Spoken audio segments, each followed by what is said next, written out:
All right, good afternoon, everybody, and welcome back to, as our president, Ben Fiorello would call it, the epicenter of the model railroading universe. This is the NJ HiRailers. My name is Jeffrey Pottershman. And I'm Eric Winslow. And we are here today to do another ambassador program video for Lionel. We will be reviewing the Penn Central 21-inch passenger cars. And Penn Central, this is an interesting one, as you can kind of tell from behind us.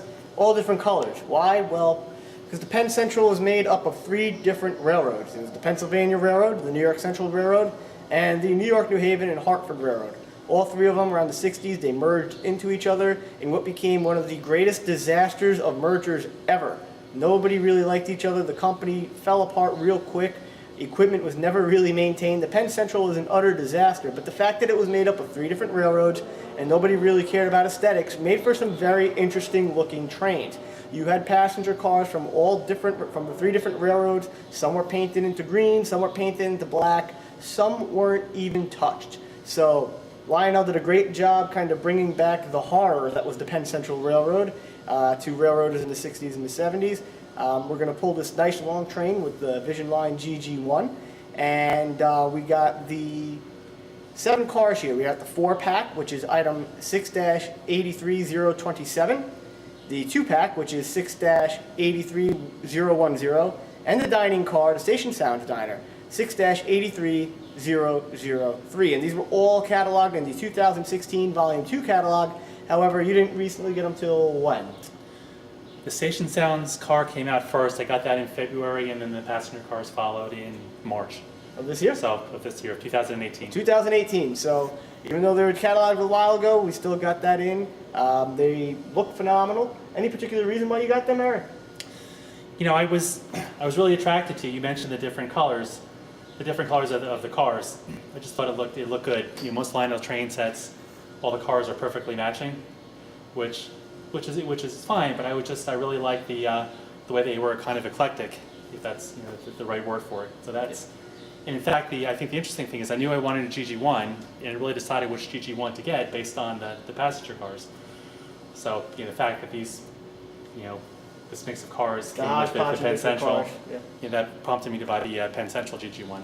Up to that point, I had really no interest or allegiance to Penn Central. It was just the look of the train that you convinced me to do it. Yeah, and the fact that it's Lionel and it's not all rusted over like the real Penn Central cars were and so mismanaged and not taken care of, it does look like a really good train. So what we're going to do in just a second, I'm going to hand the video over to Eric. He's going to go over the different cars that make up the 7-car train, and then we're going to take it around the layout.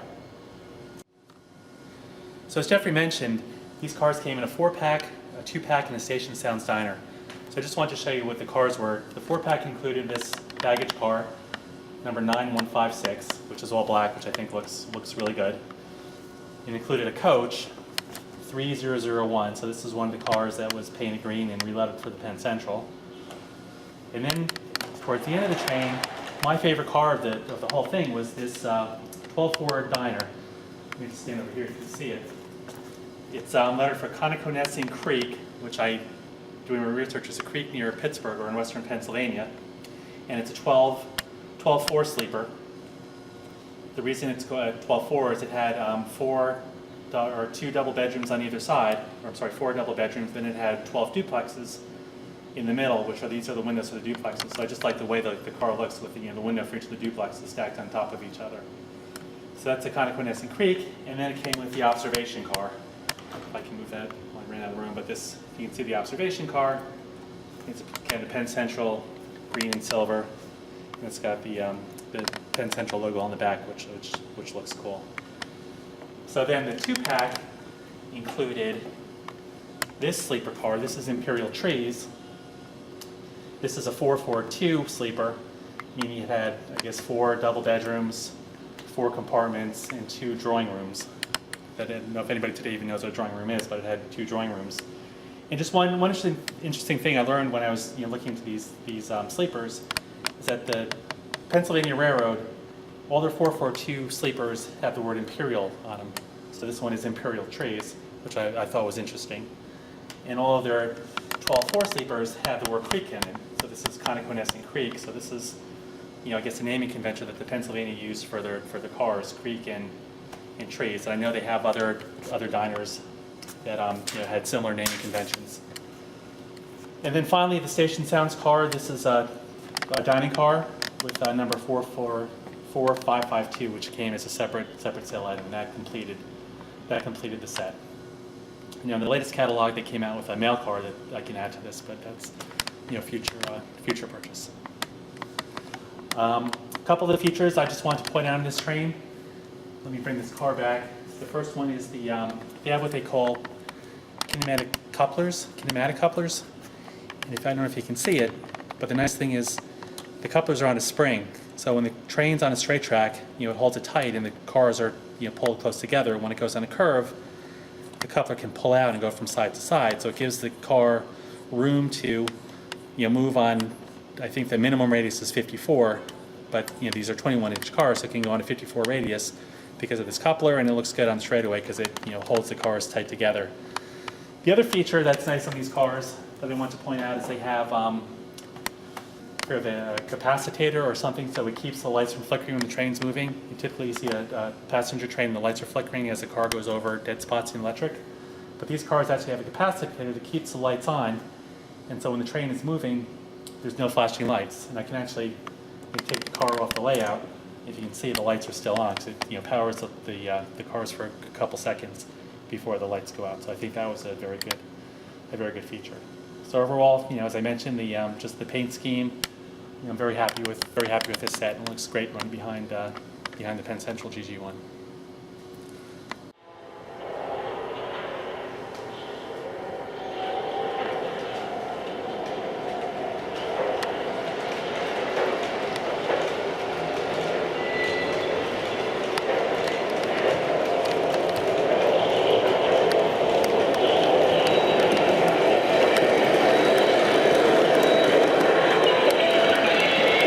Ladies and gentlemen, the first seating is now open in the dining car.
right, so you got to see it running around the layout. I did a little bit of a history on the disaster that was the Penn Central Railroad. Eric, you did a great job showing us all the different cars, the little history on the creek and imperialism and all that stuff like that for the Pennsylvania Railroad system, how they named their cars. But you said there's something that we didn't add in here? I just wanted to point out there's no passengers in the passenger cars.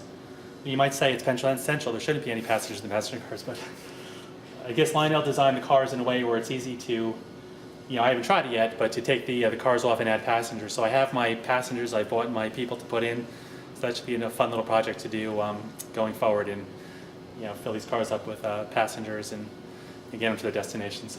Very cool. Well, we hope you enjoyed this video. This has been a production of the NJ HiRailers. My name is Jeffrey Pottershman. And I'm Eric Winslow. And thank you for watching. Hope you enjoyed the video, and go out and get yourself some 21-inch passenger cars from Lionel.